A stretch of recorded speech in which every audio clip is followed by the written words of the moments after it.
Welcome to everyone. My name is Jessica Shaw. I am so excited and honored to be here to talk about Crossing Delancey, a movie I loved so dearly when I first saw it and holds special meaning because I got to show it to my kids just the other week.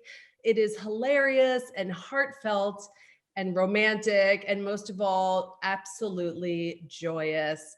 I am so honored and thrilled to welcome in screenwriter extraordinaire Susan Sandler and the man behind Sam, Peter Riegert. Hello, you all. Where's my video? Here we go. Hi. Hello. Welcome to all of you. Please tell me that you both talk about Crossing Delancey all the time. All the time. Everywhere I go. I get asked a lot. When the movie came out, which was 1988, I don't think I've been more propositioned in my life than from grandmothers to grandchildren. This is true. This is true. Actors I know who played the Pickle Man in productions of the play all over the country have told me the same story. Just proposals sent backstage, it's kind of the role. I used to get bottles of pickles when I was out having dinner. Listen, it's a great pickup move. I love it. Susan, I want to start with you because as you just said, this was a play before a movie. Mm-hmm. Tell me about what you wanted to accomplish with a film version of this play you had written. The play started at the Jewish Repertory Theater. Melanie Mayron, Shirley Stoller, the wonderful Shirley Stoller from Seven Beauties and Honeymoon Killers played the matchmaker. Sylvia Cauters played Bubby. She's in a lot of Woody Allen films. And it was a 5-character play that I had the joy of opening up as a feature. So the idea of letting these characters walk out into the world and have a fuller life and meet the people around them, find the whole community of people at the bookstore, everything about Izzy's world, just opening up the world to the New York and the Lower East Side that I love. So it was very much set in the world that I grew up in, including my own apartment building. We shot in my own apartment building, my Bubby's apartment building. So it was kind of a home movie in many ways. Peter, tell me about reading the script for the first time and about your audition. Did you just nail it the first day? Well, I actually got invited to be in the play, but I was busy doing something. And Susan was sweet enough to send me a postcard saying, sorry that you won't be able to do the play, but, maybe down the road in the movie. And of course, I took that to heart. I certainly would have hoped that were possible. And then I believe in June of 1987, I got a call from Joan Micklin Silver, and she said, I'd like you to play the part of Sam. And she was going to send along the screenplay. And it was pretty clear how good the script was. So I didn't audition for that particular part, but it fit like a nice glove. So it was clear that it was as an actor, you can recognize a good script pretty quickly, whether it's stage or film or, TV, I guess is film. But and then Joan, I'd worked for Joan before. I did a movie for her called Chilly Scenes of Winter, which was an Ann Beattie novel. And one of Joan's great attributes is she could cast the hell out of her movies. Her actors are always great. So I knew I was in for something interesting, but I don't think anybody else had been cast yet. So how was it the first day? I mean, this movie has to have chemistry between these two leads. Did you and Amy Irving have instant chemistry? Well, I knew Amy I think I had met her around the Animal House days.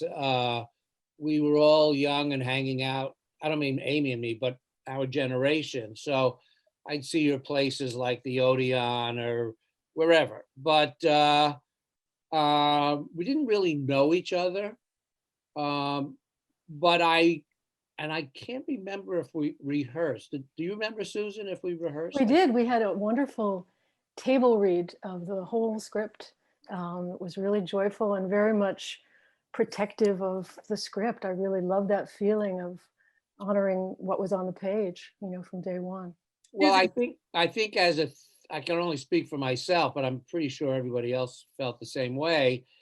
And that was,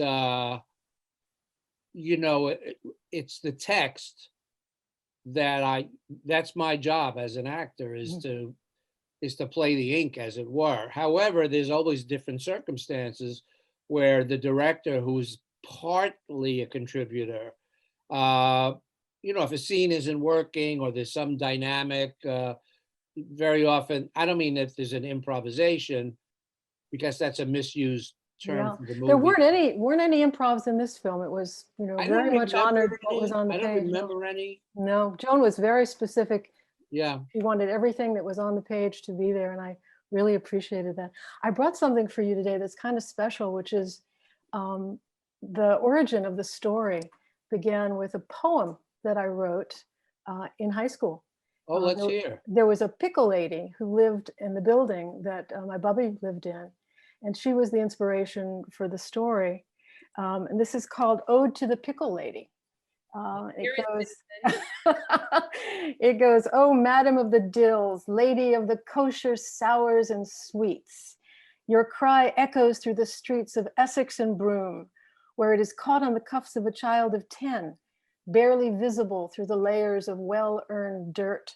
Head bent back, craning to see the face of his ma, he screams up to the 5th floor window of a tenement apartment. Hey, ma, ma, throw down a nickel for a pickle. Hey, ma, ma. Oh, Madam of the Dills, Lady of the Kosher Sours and Sweets, around your stall gather the elite of the block. Seated on barrels, they chew over recently thought thoughts, recently attended funerals and brisses, and recently dreamt dreams, yet unfulfilled.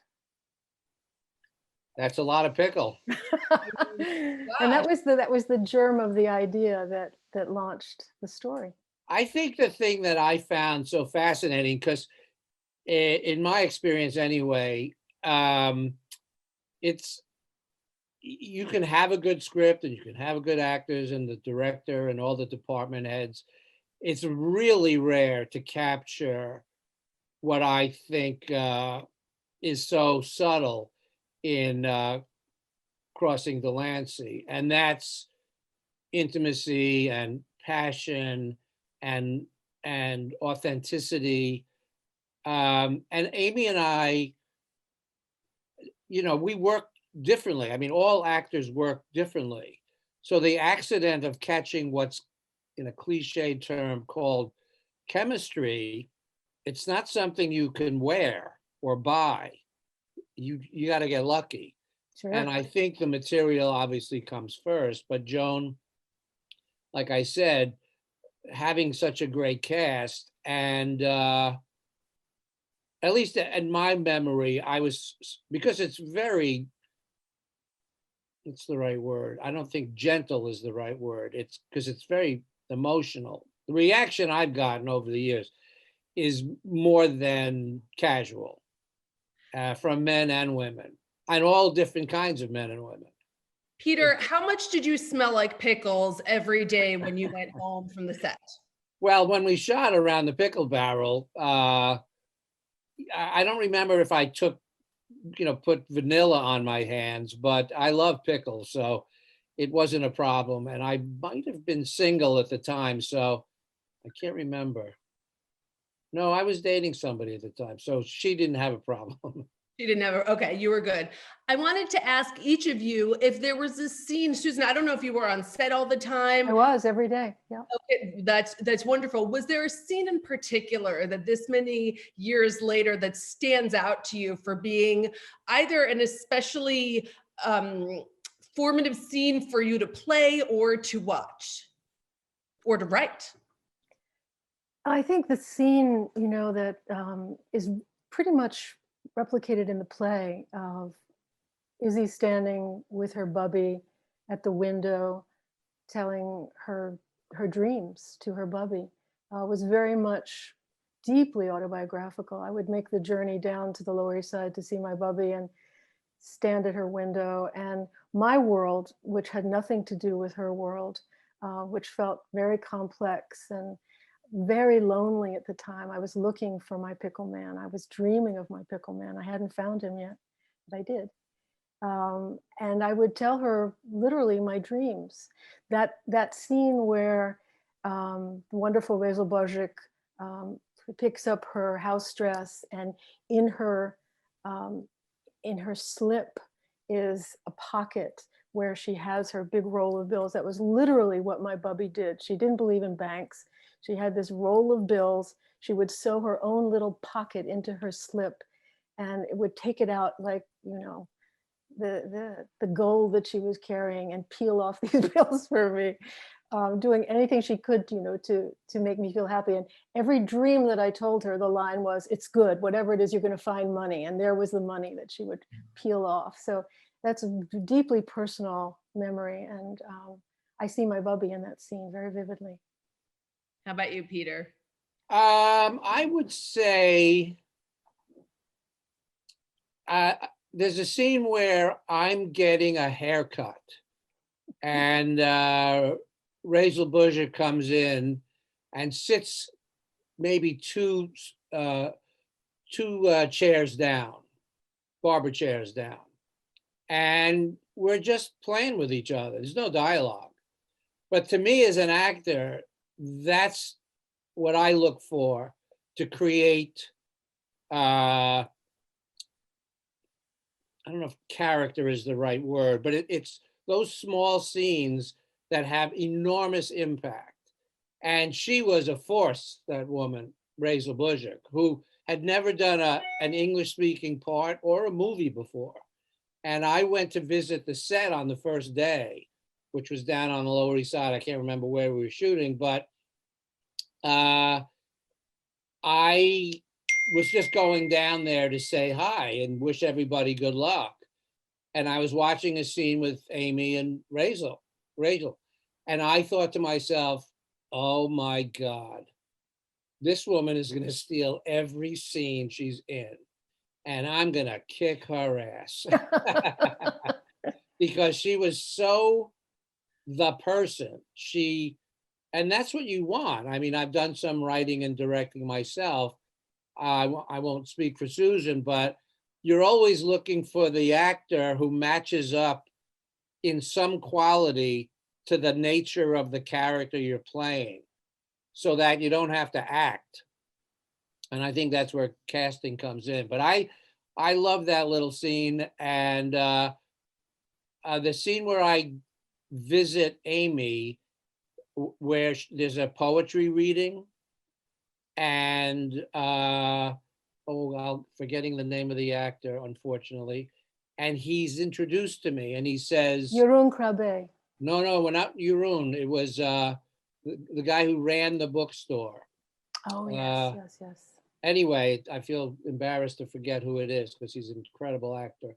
It'll come to me. Anyway, he says to me, poetry, and my line is pickles. And for an actor, you can't get a better setup than that. And I found that throughout. It just was a gift to be able to do so much with so little. Do you think that Sam and Izzy made it work? Or did they last? I think the story is about two people who finally agree to go on a date. So I think by Susan's design and Joan's directing, remember the movie freezes at the end. Right. So it's up to the audience to engage in that conversation. So my honest answer is I haven't a clue. But if they, that's the beauty of a well-told story, is you want the audience to finish it for themselves. What do you think, Susan?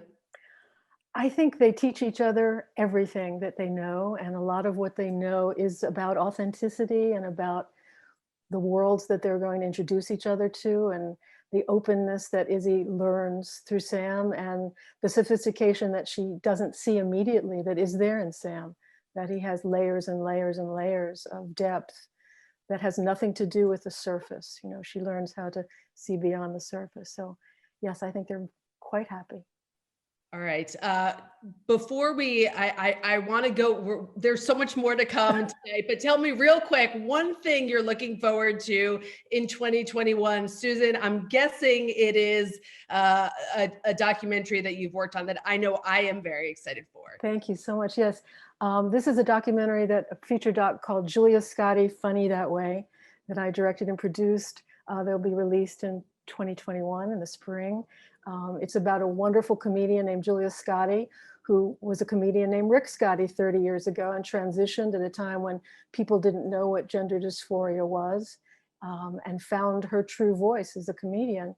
Lost a lot in the mix, and just recently came back to comedy, has a Showtime special on, and her children came back into her life after this 30-year absence. So the 5 years of working on this film, which was really fascinating, because I think stories live in the truth, and Julia's comedy is truth. So we're making the festival circuit now and looking to find our audience in the spring of 2021.